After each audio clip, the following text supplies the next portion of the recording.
Après Magny-en-Vexin, Marie-Christine Cavecchi, présidente du département du Val d'Oise, était à Méry-sur-Oise pour la visite d'un chantier de déploiement de la fibre en aérien et l'inauguration d'un nœud de raccordement optique. Entourée d'élus locaux, la présidente était aussi rejointe par ses collègues d'autres départements franciliens, Pierre Bédier, président des Yvelines, et Bruno Hélin, conseiller départemental du Val-de-Marne.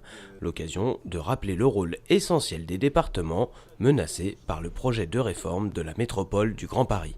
C'est pas innocent, on a vraiment besoin de montrer que l'aménagement du territoire dépend des départements et que c'est leur travail en particulier. Et du fait de ce fait-là, on travaille tous ensemble et on va aller sur des événements, se rendre présent sur des événements dans l'ensemble de nos départements, petites et grandes couronnes, pour montrer que à chaque fois, il y a quelque chose de différent que le département apporte par rapport à ce qu'a peut apporter l'État ou la région.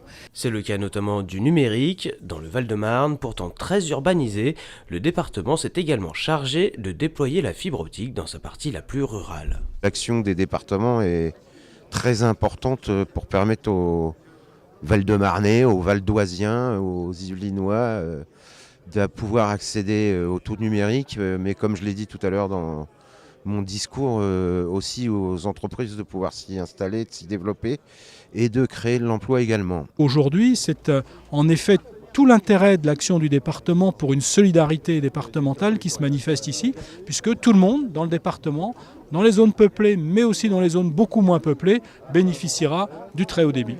Sans initiative publique, ce secteur autour de Méry-sur-Oise aurait dû attendre longtemps avant de susciter l'intérêt des opérateurs privés. L'initiative publique était tout à fait indispensable et montre à quel point cette initiative collective est fondamentale quand elle associe à la fois l'État qui nous soutient financièrement, mais aussi la région, le conseil départemental et bien sûr les communautés de communes et d'agglomération qui se sont toutes unies pour assurer ce magnifique projet d'aménagement du territoire.